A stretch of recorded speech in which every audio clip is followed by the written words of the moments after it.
सत्यशोधक Shivkranti TV news.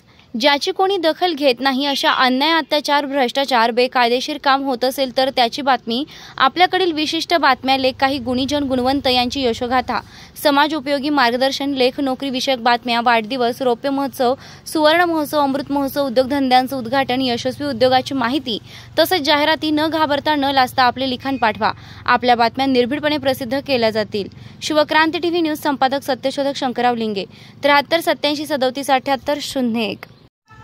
सत्यशोधक गृहप्रवेश।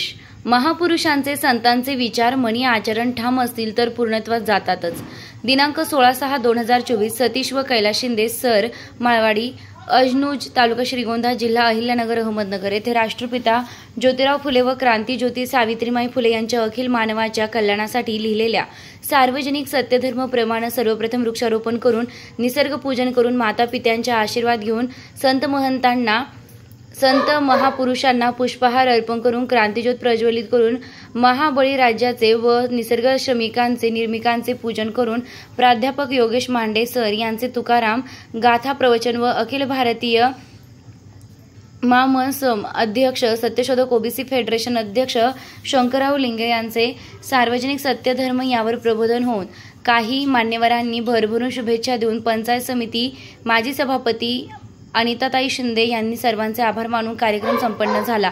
प्रमुख अतिथी व विधीकर्ते माननीय भीमराव कोथिंबिरे, माननीय सचिन झगडे, माननीय ज्ञानदेव खराडे नगर, माननीय उत्तरेश्वर मोहळकर, माननीय प्रशांत चव्हाण, माननीय प्राध्यापक योगेश मांडे, गाथा प्रवचनकार अपना बाजार मॉल श्रीगोंदा, माननीय संभाजी गदादे कर्जत, प्रमुख अतिथी माननीय शंकरराव लिंगे अध्यक्ष अखिल भारतीय माळी महासंघ, माननीय बापूसाहेब बोराटे सत्यशोधक कार्यकर्ते जामखेड, राहुल जगताप आमदार श्रीगोंदा, घनश्याम शेलार नेते व अध्यक्ष एसटी महामंडळ महाराष्ट्र, संभाजी बोर्डे सत्यशोधक कार्यकर्ते व नामांकित वकील, ऋषिकेश शेलार सरपंच बेलवंडी, दत्ता अण्णा गदादे माजी सरपंच तांदळी, राकेश पाचपुते चेअरमन काष्टी सोसायटी, सुनील माने माजी संचालक, बाळासाहेब जगताप माजी संचालक, सुवर्णाताई पाचपुते, सुनंदाताई सदाशिव पाचपुते, अनिताताई शिंदे माजी सभापती, प्रशांत खामकर संचालक, रयत सेवक बँक, संदीप यादव विक्रीकर अधिकारी पुणे, संतोष खेत माळी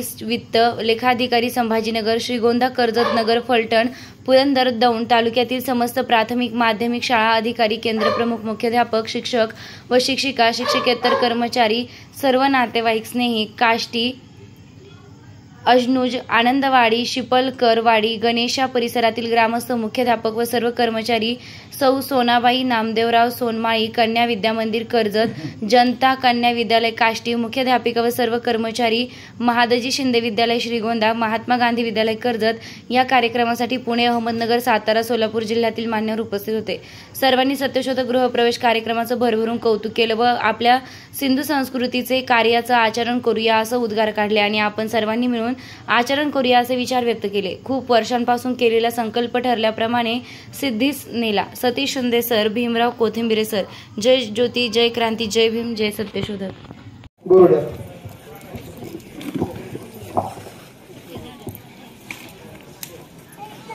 बहुजनांचा उद्धार करणारे महाराष्ट्र आणि भारत देशामधील सर्व संत महापुरुष यांना अभिवादन। आज शिंदे सरांनी जी काय वास्तू बांधलेली आहे, समोर बंगला दिसतोय तुम्हाला, त्याचा गृहप्रवेश आहे का वास्तुशांती आहे तेवढं फक्त ठरवा पाहिजे। महिलांना विचार, वास्तुशांती आहे का गृहप्रवेश आहे? आणि म्हणून ह्या गृहप्रवेश कार्यक्रमासाठी तुम्हाला सर्वांना आमंत्रित केले त्यांनी। समोर बसलेले सर्व सत्यशोधक चळवळीमधील सर्व मान्यवर ज्यांनी आपल्याला मार्गदर्शन केलं ते आपले सर्वात ज्येष्ठ आदरणीय शंकरराव लिंगे साहेब प्रवचनकार, समोर बसलेले चळवळीमधले सर्वांची नावं घेत नाही, उशीर झालेला आहे।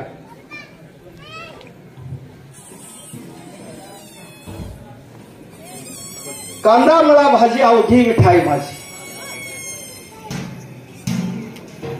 काय त्याचा अर्थ? पंढरपूरला जाऊ नका तुम्ही, मूर्तीमध्ये देव नाही। दगडात देव नाही असं सावता महाराज 800 वर्षापूर्वी सांगतात. काय फरक झाला का? देव पाहण्यास गेलो देवाचं होऊन आलो. काय फरक झाला का? तुकाराम महाराज म्हटले. माणसात देव सांगितला तरीही जनतेला मान्य नाही, इथल्या जनतेला मान्य नाही. मायबाप केवळ काशी त्याने न जावे तीर्थासी. पुंडलिका काय केले परब्रह्म उभे केले. मायबाप ही देवाची स्वरूपे, आईबापच देव आहेत हे तुकारामाने सांगितलं, तेही मान्य नाही. आणि गाडगे बाबा जे कधी शाळेत गेले नाही, परीट समाजाचा माणूस कपडे धुतोय, त्यांनी सांगितलं की देव आईबापात आहे, ते बी मान्य नाही. आजारी पडल्यानंतर जो डॉक्टर बरा करतो त्याला देव म्हणायला तयार नाही. आणि ज्या मुख्य प्राण्याला बोलता येत नाही त्याला दुरुस्त करणारा जो कोणी डॉक्टर आहे, व्हेटरनरी डॉक्टर, तो सुपर गॉड आहे, पण त्यालाही देव मानायला तयार नाहीत. आणि शेवट जर आता तुम्हाला इथं लुटलं, तुम्हाला जर कुणी इथं लुटलं ह्या स्त्रियांना, तर कोणत्याही देवाकडे जातो महाराष्ट्रातल्या आणि देशातल्या, आणि बघू आमचं काय वाकड करतोय ते देव. मग एवढं सत्य कळत असताना तुम्ही ज्यावेळेस पोलीस स्टेशनला जाता त्यावेळेस तुम्हाला न्याय आहे. म्हणजे पोलीस स्टेशन कोणी तयार केलं? कोणत्या देवाने तयार केलं? आता अण्णा म्हणले की देव ही देव माणसं नाही. ज्यांनी तुमचा उद्धार केला ती देव माणसं नाही, आपलं देव नाही, ती देव माणसं आहेत. मग देवाला जन्माला कोणी घातलं? देवाचा बाप कोण आहे? देवाचा बाप ब्राह्मण आहे. आणि ब्राह्मण या देशामध्ये आले 5000 वर्षापूर्वी, आणि त्यांनी या देशामध्ये धर्माची स्थापना केली. त्या धर्माचं नाव आहे वैदिक धर्म. आणि त्या धर्माने तुमचा घात केला. माणसासारखी माणसं असताना तुम्हाला जनावरासारखी वागणूक दिली, तरीही आम्हाला राग यायला तयार नाही. कसली अवलाद? रागच येणार ना. कधी राग येणार तुम्हाला? ज्या निसर्गाने तुम्हाला माणूस पण दिलेला आहे, आणि त्या निसर्गाचंच नाव आहे विज्ञान. आणि त्या विज्ञानाचं रहस्य ज्यांनी शोधलं त्याचं नाव आहे शास्त्रज्ञ. आणि त्या शास्त्रज्ञाचा जन्म कुठं झाला? आमच्या आईच्या पोटी. आणि त्या शास्त्रज्ञांनी हे सगळे शोध लावले, आणि म्हणून तुमची झागिरी आणि फुगिरी आता चालली. कोणाच्या जेव्हा जर शास्त्रज्ञांनी हे शोध लावले नसते तर तुमची आणि माझी अवस्था काय असती? अंगावर कपडे सुद्धा नसते. हे शास्त्रज्ञाचे उपकार आहे. मग त्या शास्त्रज्ञाचा फोटो एखादा घरात लावला का? आहे शास्त्रज्ञाचा फोटो? मग कुणाचे फोटो आहेत घरामध्ये? ते देवारा कोणाचा आहे? त्या देवाराचा तुमचा काय संबंध? तो ब्राह्मणाने तयार केलेला दे की ज्याने आपला घात केला आणि त्यांना डोक्यावर घेऊन निघालो होता. आपण हा 5000 वर्षाचा धंदा आपला चाललेला आहे, आणि तो धंदा मोडीत काढला आपल्या महापुरुषांनी की ह्या रस्त्याने जाऊ नका, यांनी घात केलेला आहे, यांचा आपला काही संबंध नाही. मग त्यांचं ऐकलं का? नाही ऐकलं. मग आता ह्या मांडवात कोणामुळे बसला तुम्ही? इथं जन्म देणाऱ्या आईला इथे जनावरांपेक्षा वाईट वागणूक होती. आता तू इथं पुरुषाबरोबर बसली, पुरुषाच्या मध्ये बसले, तुझ्या नवऱ्याबरोबर बोलायला सुद्धा तुला अधिकार नव्हता. वैदिक धर्माने सांगितलं तुझ्या नवऱ्याबरोबर बोलू नको. म्हणून म्हातारी बाई असेल तर तिला तिच्या आजीला विचार. ती सांगत होती 3 पोरं झाले तरी मी नवऱ्याबरोबर बोलत होती. एवढं ब्राह्मणाचं दडपण तुमच्यावर होतं. आणि त्या ब्राह्मणाच्या नादी लागलो तर त्याच्या पायावर डोकं ठेवलंय आणि तुझं कल्याण होईल. तुझं कल्याण होईल का? काय ब्राह्मणाला पार्ट एखादा जास्त दिलाय का? हात जास्त का? पाय जास्त आहे? काय जास्त आहे त्याला? कशासाठी त्याच्या नादी लागला? आणि त्याच्या जर नादी लागला तर तुमचा कांदा 10 रुपये किलोनी गेला, त्यावेळेस तो कुठे गेला? काय डोकं फार खाला झाले का? आपली सगळे मूर्तीमध्ये कुठं देव येतो का? दगडात देव येतो का? रामाचं मंदिर बांधलं, किती पैसा खर्च केला ह्या देशातला? मोजताच येणार नाही एवढा पैसा खर्च केला. कशासाठी केला? कुणासाठी केला? मंदिर बांधल्यानंतर मराठ्याच्या आणि माळ्याच्या माणसाला तिथे पूजा करण्याचा सुद्धा अधिकार नाही. त्याला फक्त घंटा वाजवायचा अधिकार आहे. घंटा वाजवा, ते तुम्हाला धंदा दिलाय, घंटा वाजवायचा. मूर्तीला हात लावायचा अधिकार नाही, अभिषेक करायचा अधिकार नाही. मग का करणे तुम्हाला एवढा? कुणाच्या पैशाने मंदिरं बांधताय तुम्ही, आणि कुणाच्या ताब्यात देताय, आणि कुणाचं भलं करायला निघालाय? मशीनच चालला नाही, फार सडलंय.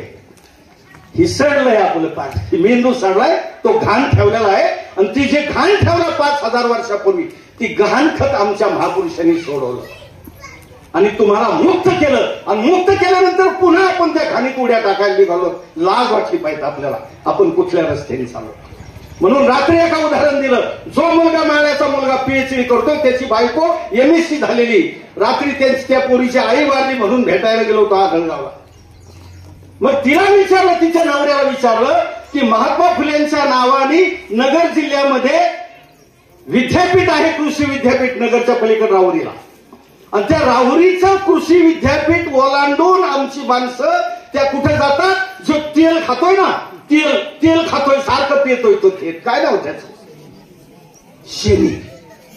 त्या शेणीकडे निघाले आणि काही साईबाबाकडे निघालेत, म्हणले पाण्यात दिवा लावतोय. जर देव आहेत, मग ह्यांचं राखण करायला पोलीस स्टेशनची काय गरज आहे? कुठे चाललात तुम्ही? आणि विद्यापीठ ओलांडून पुढे चाललात आणि तुमचा शेतीचा धंदा त्याच्यावर आहे. तिथं माणसं जायला तयार नाहीत, तिथे एखादी दिंडी जायला तयार नाही. तर ह्या अज्ञातून बाहेर पडा. ते जे काय राम मंदिर बांधलं, त्या रामाची मूर्ती बसवली, 100 ब्राह्मण आले होते. कशासाठी? त्याच्यामध्ये प्राण आणायचा, म्हणजे प्राण प्रतिष्ठा, मूर्तीत प्राण आणायचा. तुमच्या बापाने केलं होतं का? Is it possible? मूर्ती दगडात प्राण येऊ शकतो का? आणि दगडात जर प्राण येत असेल तर आमची पोरं ऍक्सिडेंट होतात, तरुण पोरं मरती तिथं रस्त्यावर हायवेला, त्याची बायको विधवा होती, मुलं अनाथ होतात. तेवढं मेलेला माणूस जिवंत करून दाखवा. अन्नाची माझी सगळी इस्टेट त्या बामणाच्या नावावर करून द्यायला तयार आहे. कधी अक्कल येईल? म्हणून त्याच्यातून बाहेर पडा. वास्तूची शांती होऊ शकत नाही मुद्द्यावर येतो. आणि म्हणून महात्मा फुलेंनी सत्यशोधक समाजाची स्थापना केली. सत्य शोधायचंय. आणि काय ते सत्यशोधकचा अर्थ? ब्राह्मणाच्या नादी लागू नका आणि त्याच्या हाताने कुठला व्यवहार करू नका. जे काही लग्न लावायचे तुमच्या हाताने लावा, दहाव्याचा कार्यक्रम तुमच्या हाताने करा आणि गृहप्रवेशाचा कार्यक्रम तुमच्या हाताने करा. आणि इथं तुमच्या आईबापाचे फोटो लावा. काय घर अंगावर पडेल? अंगावर पडेल काय घर? तो विचार करा. ब्राह्मणाच्या हाताने नाही लग्न लावलं तर काय पोरं होणार नाहीत का? आणि ब्राह्मणाच्या हाताने दावा करतात, त्या कावळ्याची वाट बघत बसला. साऱ्या जगाचे घाण खाणारा कावळा, आणि त्या कावळ्याने बाद त्या माळ्याला मराठ्याला येडं करून टाकले.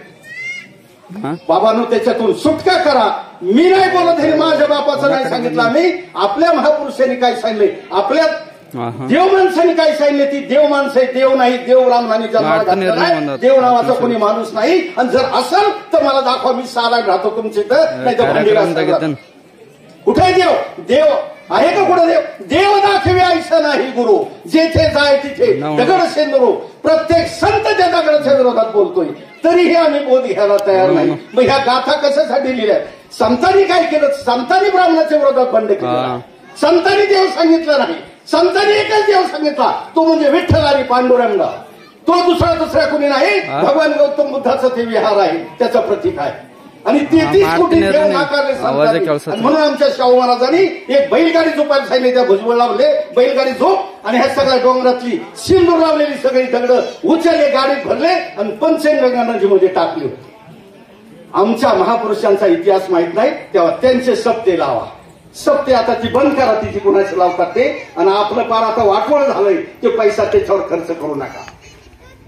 यात्रा बंद करून टाका. प्रत्येक गाव 5 लाखाच्या खाली गाव यायला तयार नाही. गरज कशाची आहे? तुम्हाला गावामध्ये दवाखान्याची गरज आहे, तुम्हाला शिक्षण संस्थेची गरज आहे, तुमचं बरोबर डॉक्टर, वकील, इंजिनियर आणि शास्त्रज्ञ झाला पाहिजे, त्याची गरज आहे तुम्हाला. आणि तुम्ही कुठल्या दगडाची, भांड्याची, हिजाडीची मंदिर बांधता आणि कुणाच्या ताब्यात घ्यायला आणि कुणाला पोसायला निघाले तुम्ही बाणगोळांना? कधी अक्कल येईल का नाही? आपल्याला 3 टाइम अन्न खातो तरी आपल्या लक्षात यायला तयार नाही. मग शिक्षण कशासाठी घेतलं? मंदिराकडे जाण्यासाठी घेतलं का? ज्यांच्या घरात पगार येतोय ती माणसं त्या बायकोला घेऊन कुठे चालले? देवधर्माला चालले. कुठेही देव घात केलं शिकलेल्या माणसांनी.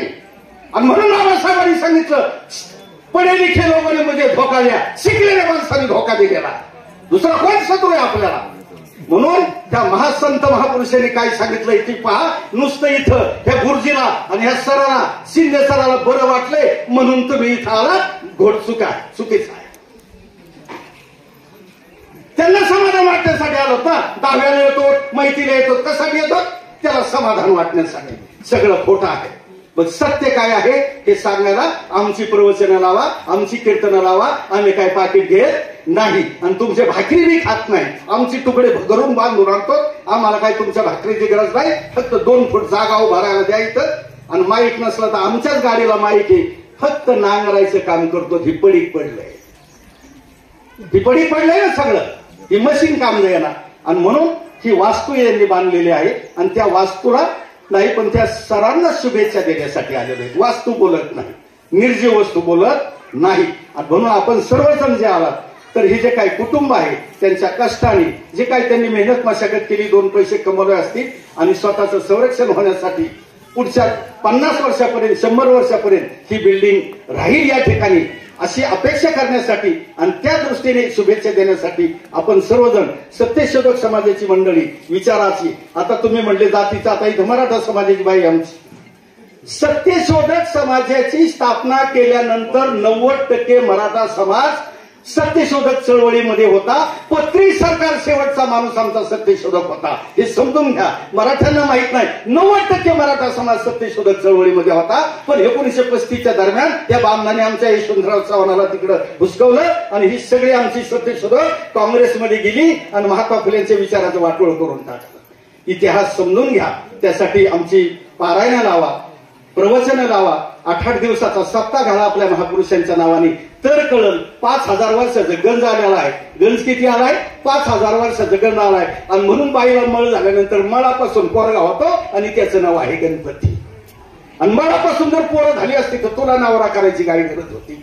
900 कन्या पुत्र होते, का करावे लागे पती? मी बोलत नाही, तुकाराम 400 वर्षापूर्वी सांगतोय. नागी कोणाचा लागला? गणपती नावाचं पोरग तुमच्या पोटातून बाहेर कसं यायना? आणि आला तर तू राहशील का? हाय ती पोरं बाहेर येत नाही म्हणून सिद्धर करावं लागतंय. मग ही कुठल्या अंधश्रद्धेत चाललो आपण? कुणाची पूजा करतो? जे दिसतंय त्याची पूजा करा, जे दिसत नाही त्याची करू नका. आणि त्याच्यासाठी त्यांनी पैसे कमावले. कष्ट न करता त्यांनी पैसा कमावला, अन्न धान्य कमवलं आणि कपडे कमवले. 3 गोष्टी माणसाला लागतात. ते कष्ट न करता आणि तुम्ही कष्ट केलं आणि त्याच्या भाड्यावर घातलं. त्याच्यामुळे जाग व्हा. आणि तुम्हाला जागा करण्यासाठी आजचा हा कार्यक्रम आहे. यांनी कोणत्या पद्धतीने ती शांती केली असती त्याची फरक नाही. पण तुमच्या डोक्यात काही प्रकाश पडावा म्हणून त्यांनी हा कार्यक्रम सत्यशोधक पद्धतीने आयोजित केला. त्याच्यामध्ये त्यांची 20 वर्ष त्या चळवळीमध्ये गेलेली. हा गुरुजी तुम्हाला सारखं ज्ञान देतोय आणि म्हणून त्याचा बोध सर्वांनी घ्या. या ठिकाणी पुन्हा एकदा आपणा सर्वांच्या वतीनं बरंच काय आहे. इथं दिवस उगुस्तर बोलत राहू आम्ही. आमच्या जवळ मटेरियल काही कमी नाही. आमचा खजिना भरलेला आहे. तुम्ही किती वेळ इथं बसू शकता ते पहा. तुम्हाला उपवास धरायची सवय ना, मग कशाला घाई करता जेवायची? चंद्र उगाल्याशिवाय तर जेवत नाही ना. चंद्राला देव मानतो का आपण? त्याच्या लोकांनी तिथं घर बांधलंय, संडास बांधलंय, ते चंद्राला देव म्हणते अजूनही. ते काय कसं बदल होईल, काय होईल समजायला तयार नाही. पुन्हा एकदा त्या आपणा सर्वांच्या वतीनं सरांनी आणि त्यांच्या पत्नीने त्यांच्या कुटुंबाने जी काय वास्तू या ठिकाणी उभी केलेली आहे ती वास्तू हजारो वर्ष या ठिकाणी राहावी आणि त्यांचं कुटुंब आणि पुढचं त्यांचं सत्यशोधक चळवळीतील घरातील सर्व कुटुंब सुरक्षित राहून त्यांच्या हातून पुन्हा महात्मा फुले आणि शाहू महाराज असतील, बाबासाहेब असतील, गाडगे बाबा असतील, सर्व सत्यशोधक चळवळीमधील जे विचाराचे संत असतील त्यांचा विचार भविष्यामध्ये पिढ्यानपिढ्या या वास्तूमधून बाहेर पडावा आणि पिढ्यानपिढ्या सांगून हा संपूर्ण महाराष्ट्र आणि भारत देश पुन्हा एकदा सत्यशोधक व्हावा एवढीच अपेक्षा या ठिकाणी करतो. त्यांना धन्यवाद देतो. जय भीम, जय भारत, जय ज्योती, जय क्रांती, जय जिजाऊ, जय शिवाजी. त्यामुळे थोडासा उभा राहायला प्रॉब्लेम आहे. पण नवखंडाचा राजा बळीराजा, महात्मा गौतम बुद्ध, महात्मा चाळवाक, अखंड भारताचा सम्राट अशोक, जहां मर्द मोहम्मद पैगंबर, लिंगायत धर्माचे संस्थापक महात्मा बसवेश्वर, संत शिरोमणी सावता महाराज, संत रविदास महाराज, संत कबीर, संत तुकाराम महाराज, जाणता राजा छत्रपती शिवाजी महाराज, राष्ट्रपिता महात्मा ज्योतिराव फुले, लोकराजा छत्रपती शाहू महाराज, विश्वरत्न डॉक्टर बाबासाहेब आंबेडकर, साहित्यरत्न अण्णाभाऊ साठे, राष्ट्रसंत गाडगे बाबा, महाराणी अहिल्यादेवी होळकर, स्त्री शिक्षणाची आई सावित्रीबाई फुले, प्रथम मुस्लिम महिला शिक्षिका फातिमा शेख यांना मी प्रथम या ठिकाणी वंदन करतो आणि शिंदे सर यांच्या नववास्तूच्या गृहप्रवेशाच्या बद्दल आजचा जो विविध कार्यक्रम आयोजित केलेला आहे त्या कार्यक्रमाला उपस्थित असलेले मांडे महाराज, आपले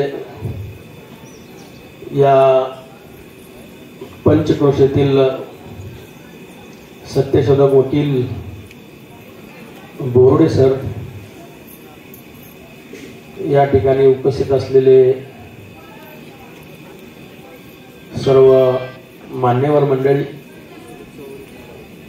सर्व चळवळीतील कार्यकर्ते, कोकाटे सर, त्याचबरोबर या ठिकाणी आवर्जून उपस्थित असलेले सचिन झगडे सर, आपण सर्व मान्यवर, खूप उशीर झालेला आहे परंतु जास्त काय बोलणार नाही, परंतु हा कार्यक्रम सत्यशोधक आहे आणि सत्यशोधक पद्धतीने ज्यावेळेला गृहप्रवेश केला जातो त्यावेळेला शिंदे सरांचं आणि त्यांच्या कुटुंबियाचं अभिनंदन केलंच पाहिजे. त्यासाठी सर्वांनी एकदा टाळ्या वाजवून त्याचं अभिनंदन.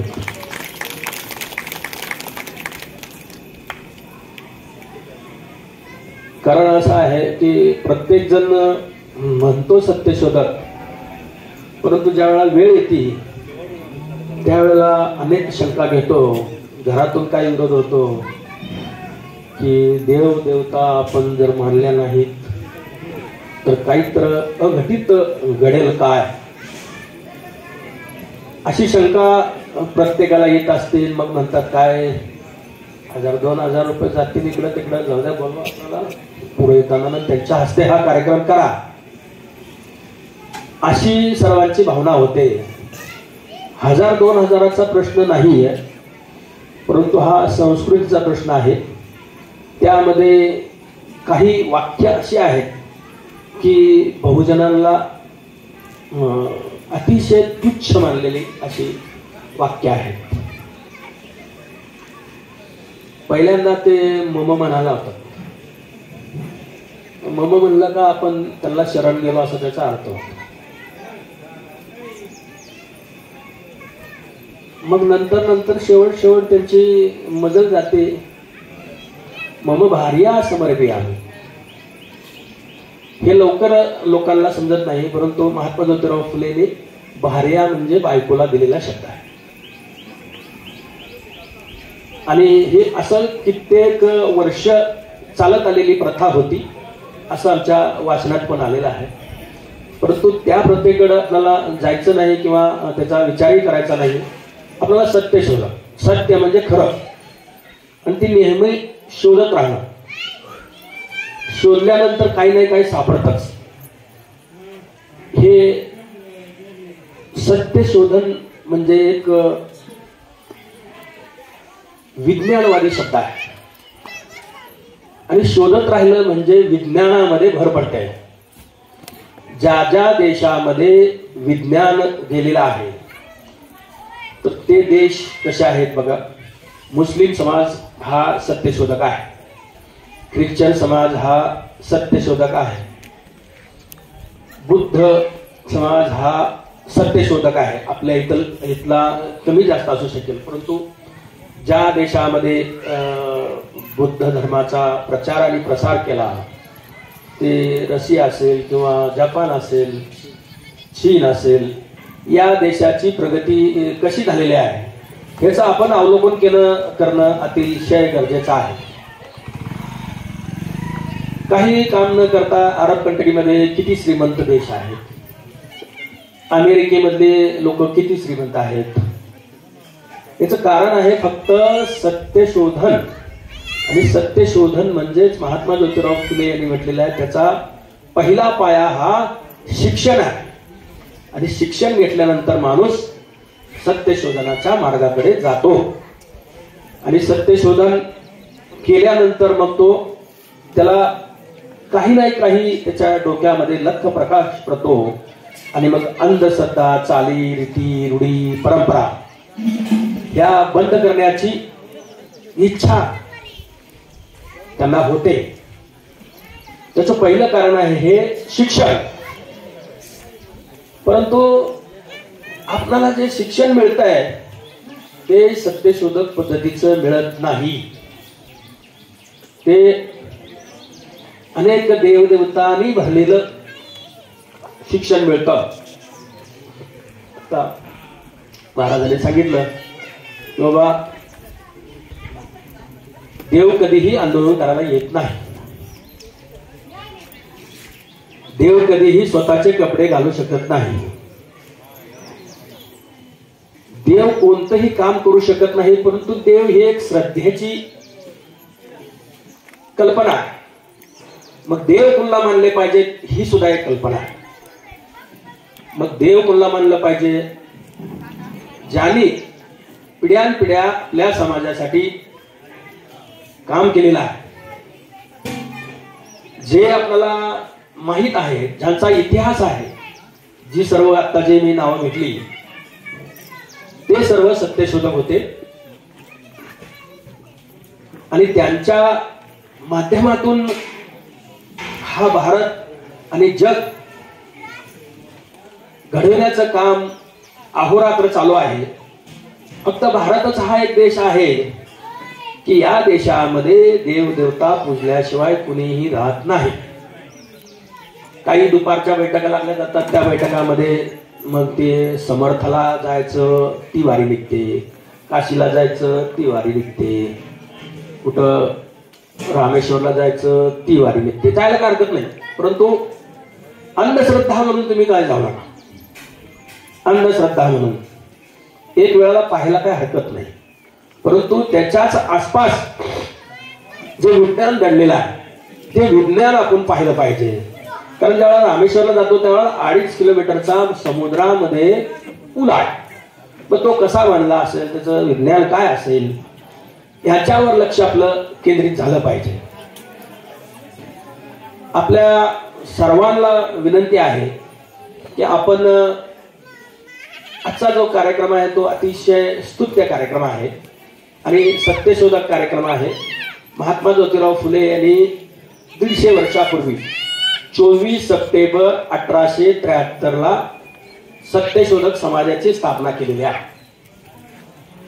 आता 24 सप्टेंबरच का असेल तर 24 सप्टेंबरलाच छत्रपती शिवाजी महाराज यांचा जो दुसरा राज्याभिषेक झाला होता तो शाक्य पद्धतीने झाला होता. आणि 24 सप्टेंबर 1673 झाला होता. यामुळं 200 वर्ष पूर्ण होत आहेत. यामुळं महात्मा ज्योतिराव फुले यांनी या दिवसाचं महत्व ओळखून सत्यशोधक समाजाची स्थापना केली. आणि याच्यामध्ये काय केलं की आपल्या चाली रीती रूढी परंपरा काय आहेत, शिक्षणाची पद्धत काय आहे, शिक्षण का घेतलं जात नाही, शिक्षणाची गळती का होते, याच्यावर पुरेपूर अभ्यास केला.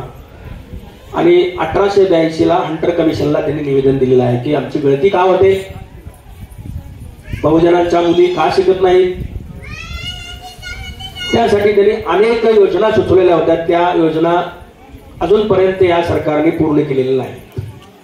आणि त्या पूर्ण केल्या तर मात्र आपल्यात पूर्णपणे बदल होऊ शकतो. तर जास्त काय मी बोलणार नाही याच्यावर, कारण आता नवीन अभ्यासक्रम येतोय आणि ह्या नवीन अभ्यासक्रमामध्ये फिलॉसॉफी म्हणजे तत्वज्ञान. हे सरकार तत्वज्ञान जे राबवणार आहे ते ब्राह्मणी तत्वज्ञान वापरणार आहे. पुन्हा आपल्याला गुलामगिरीकडे नेणार आहे. आत्ताच छगनरावजी भुजबळ साहेब यांनी विरोध केला की मनाचेच लोक हे या शिक्षण व्यवस्थेमध्ये नसावेत म्हणून. अनेक लोकांचा त्यांना विरोध झाला, परंतु त्यांनी आपला ठाम मत मांडलं आणि मग ते थांबल्यासारखं झालेलं आहे. तर असं मनुवादी किंवा मनुसंस्कृतीमध्ये आपल्या शूद्रांना अजिबात शिक्षणाचा अधिकार नाही, धन साठवण्याचा अधिकार नाही, जमीन जुमला घेण्याचा अधिकार नाही, महिलांना तर अजिबात शिक्षणाचा अधिकार नाही, घरातून बाहेर निघण्याचा अधिकार नाही, विधवा झाल्यानंतर त्यांचे केश वपन केले जातात. ही प्रथा होती, ती महात्मा ज्योतिराव फुले यांनी न्हावी समाजाचा संप करून ही प्रथा बंद केलेली आहे. तर आता जो नवीन अभ्यासक्रम येतोय त्याच्याकडे जी काही शिकलेली मंडळी आहेत त्यांनी थोडस ज्ञान द्यावं आणि त्याच्यामध्ये काय काय धडे आहेत ते त्या धड्याचा आपल्या आपल्या गावात आपल्या आपल्या तालुक्यात विरोध करावा. जर ती पुस्तकं आली आता आणि त्याच्यामध्ये वाचन करावं, आमचे बोर्डे वकील तर करतील वाचन त्याचं, परंतु इतरांनी पण करावं आणि त्याच्यावर आंदोलन करावं, गप बसू नये. अजून हा ठीक आहे ना, इथं जागरूक आहे, हा तालुका थोडासा जागृत आहे, परंतु जे तालुके जागृत नाही, गाव जागृत नाही, त्यासाठी हे गरजेचं आहे. आता सत्यशोधक म्हणजे हे खरं असतं, खरं हे कडवं असतं परंतु मिटत नसतं. सत्य हे कडवं असतं म्हणून कुणी सांगत नसतं. तर त्यासाठी महाराजांनी जे काही सांगितलं, सत्य कडवं सांगितलं, त्यात काही मी जाणार नाही आज, कारण इथं सर्व समाजांचे लोक आहेत, त्यामुळे आपल्याला त्या विषयावर अजिबात काय बोलायचं नाही. कारण आपण सर्व बहुजनांची लोक गावागावामध्ये आमची एकी असते, गावागावामध्ये करावं लागतं, एकमेकाच्या जीवावर एकमेकाचं काम अवलंबून असतं. तर त्याला कुठं तडा जाऊ नये हीच माझी आजच्या या प्रसंगी मला बोलायचं आहे. महात्मा ज्योतिराव फुले यांचं समग्र वाङ्मय, त्या समग्र वाङ्मयमध्ये जो सत्यशोधक समाजाची जी स्थापना केलेली आहे, सत्यशोधक गुलामगिरी हे पुस्तक आहे, ते पुस्तक आपण जरूर वाचलं पाहिजे. आणि गुलामगिरी पुस्तक हे महात्मा ज्योतिराव फुले यांनी त्यावेळेला अमेरिकेतील निग्रो लोकांना त्यांच्या गुलामगिरीतून सोडवणूक ज्यांनी केली त्याला ते अर्पण केलेलं आहे. आज सुद्धा अमेरिकेमध्ये गुलामगिरी, त्याचं इंग्लिशमध्ये नाव आहे सॅल्वरी, आणि सॅल्वरी हे पुस्तक बराक ओबामा ज्यावेळेला इथं आले होते त्यांनी ते पुस्तक घेऊन गेलेले आहेत. अमेरिकेमध्ये बरेच त्यातले धडे त्यांनी चालू केलेले आहेत. परंतु या महाराष्ट्रामध्ये ज्या ठिकाणी महात्मा ज्योतिराव फुले, शाहू आंबेडकरांचा जन्म झाला, शिवाजी महाराजांचा जन्म झाला, त्या ठिकाणी मात्र हे पूर्णपणे लागू केलं जात नाही. ही एक शोकांतिका आहे. मला एवढंच खास करून सांगायचं आहे की ई.व्ही. रामास्वामी पेरियार म्हणून तामिळनाडूमध्ये एक काँग्रेस पक्षाचे अध्यक्ष होते, आणि त्या काँग्रेस पक्षाच्या अध्यक्षांनी आपलं काय चालत नाही, ही ब्राह्मण आणि बनियाची पार्टी आहे, आपल्या बहुजनाला काही देत नाही, म्हणून त्यांनी त्यावेळेला 1935 साली राजीनामा दिला. आणि राजीनामा दिल्यानंतर त्यांनी सेल्फ मुवमेंट तयार केली आणि 1949 ला त्यांनी स्वतःचा पक्ष स्थापन केला, द्राविड मनोहत्र कळघम, अण्णा डीएमके. तर त्याच्या माध्यमातून आज तिथं जी सत्ता आहे त्या सत्तेमध्ये आज तागायत तिथं बहुजनाची सत्ता आहे. तेव्हाही 1969 पासून आतापर्यंत जी सत्ता आलेली आहे तिथं बहुजनाची सत्ता आलेली आहे. तर याच्यावर आपण काय इलाज करता येईल त्याचा थोडा अभ्यास करावा. कारण ई.व्ही. रामास्वामी पेरियार यांनी जी क्रांती केलेली आहे ती अतिशय कठोर क्रांती आहे. त्यांच्या ज्या सभा व्हायच्या त्या सभेला ज्या लोकांना बोलवलं जातं त्या लोकांनी येताना आपल्या घरातील देवदेवतांचे फोटो घेऊन यायचे आणि ते स्टेज जवळ मांडायचे आणि प्रत्येकाने उठायचं आणि त्या देवदेवताला जोडा मारायचा। आता हे आपण करू शकतो का? खूप कठीण काम आहे, परंतु त्यातून गेल्याशिवाय आपली प्रगती नाही हे मात्र त्रिवार सत्य आहे। हे देवदेवता आपल्या काय कामाचे नाही। सत्यशोधक देवदेवता जे आहेत ते आपले पूर्वज आहेत, ज्यांनी काम केलेलं आहे, संत आहेत, महात्मे आहेत, त्यांनी जे आपलं काम केलेलं आहे त्यांना आपण देव मानला पाहिजे। बाकी ज्याला कोणी बघितलं नाही, काय नाही त्याला कधीही देव मानू नका, तर आपली प्रगती झाल्याशिवाय राहणार नाही। आपण प्रयोग करून बघा आपल्या इथं।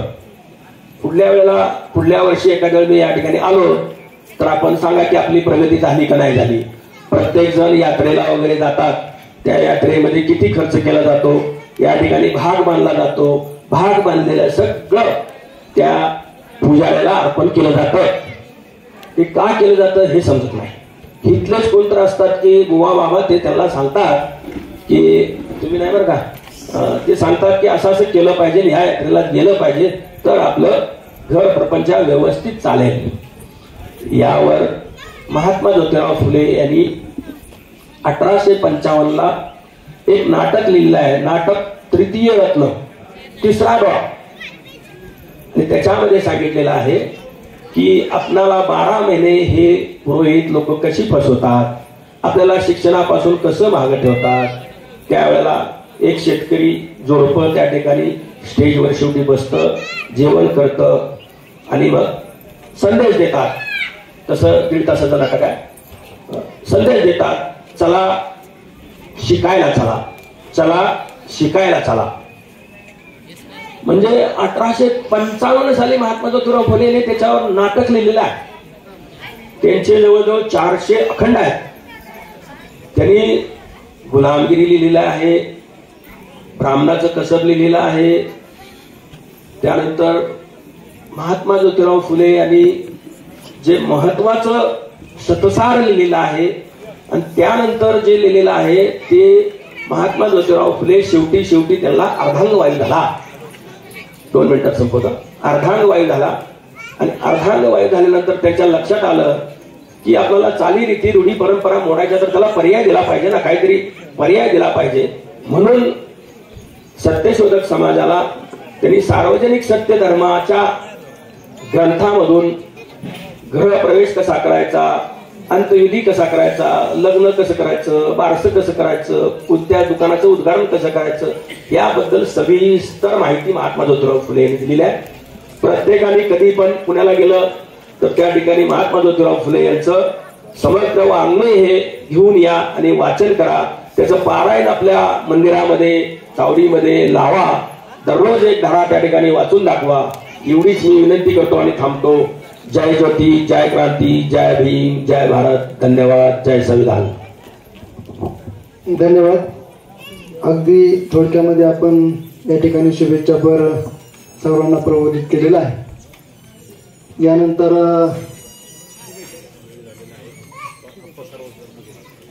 आमचे मार्गदर्शक ॲडव्होकेट संभाजीराव बोरुडे यांनी 2 मिनिटांमध्ये म्हणजे फक्त 120 सेकंदामध्ये आपण आपलं मनोगत, शुभेच्छापर मनोगत आपण व्यक्त करावं अशा आपणा सर्व जमलेल्या उपस्थितांच्या जरी कोणीतरी बसलेलं असायचं तरी गुपचूप त्याच्या खिशातला पुडी काढावी आणि ती खायला तंबाखू मारायला सुरुवात करावी। तंबाखू मारायला त्यांनी सुरुवात केली की मी माझी गाडी साईडला घ्यायचो महाराज आणि थांबवायचो। तो तंबाखू खाणारा व्यक्ती असेल, तो म्हणायचा काय झालं, कशासाठी थांबलाय, काय मधली सुट्टी झाली का? म्हणजे नाही, तुमची तंबाखू खायची होती, आपण निवांत जाऊ। तर इतकी लाज वाटायची काही लोकांनी त्या ठिकाणी पुढे टाकून दिली, त्या अजून पुढे हातात घेतली। हे दृश्य माझा मुलगा पाठीमागं बसून पाहत असायचा। परवाची गोष्ट आहे, माझे मेहुणे, माझी बहिणीची मिस्टर मुंबईला ती घरी आली होती। घरी आल्यानंतर त्यांची पुडी संपली होती आणि त्यांनी सांगितलं संकेत गावात गेलाय तर त्याला फोन करून सांगायचं नाही पुडी घेऊन ये। मी त्याला फोन केला, संकेत बाळा नाही गायची पुडी घेऊन ये। तो म्हणला कशासाठी? म्हणजे तुझ्या मामांना पाहिजे। त्यांनी काय मग उत्तर द्यावं मला? पप्पा सॉरी, ते माझ्या तत्वात बसत नाही, मी आणू शकत नाही। संस्कार म्हणजे काय ह्याच्यापेक्षा वेगळे असतात मला सांगा. मी कुठल्याही तुम्हाला भाकड कथा सांगत नाही, माझ्या जीवनातलं खरं ते सांगतोय आणि तेच जे आपण करतो. आणि हे कधी घडलं मला, ज्यावेळेस मी या संत महापुरुषांच्या विचारांमध्ये मांडे साहेबांच्या मांडे महाराजांच्या सारख्या लोकांच्या सहवासामध्ये आलो आणि तिथून मला ह्या गोष्टी कळाल्या आणि मी ते जास्तीत जास्त डाउनलोड केलं. 100% रिझल्ट मला आलेला आहे. तुम्ही कधीही माझ्या मुलासोबत 2-5 मिनिटं बोलून पहा कशा पद्धतीने तो घडला. आणि मग मला वाटतं की आपण अगोदर मुलांना घडवा आणि नंतर त्यांच्यावरती आरोप करा की मुलं बिघडली. घडून जर मुलं बिघडली असं होणार नाही. न घडताच आपण म्हणतो मुलं बिघडली, त्याला 100% दोष आपला आहे आणि ह्याच्या कुठं ते आपण विचार केला पाहिजे, सांगणं गरजेचं आहे. मला असं वाटलं म्हणून मी 2 मिनिट तुमचा वेळ घेतला. महाराजांचं शतशः धन्यवाद. कार्यक्रमाला उशीर झालेला आहे, परंतु या ठिकाणी वेळात वेळ काढून अखिल भारतीय सत्यशोधक समाजाचे अध्यक्ष की त्या दिवशी मी त्यांना ऐकलं आणि त्यांचंही असं की तेही सगळे स्वतःचे अनुभव सांगत असताना मलाही असं वाटतं की त्यांचं ऐकतच राहावं.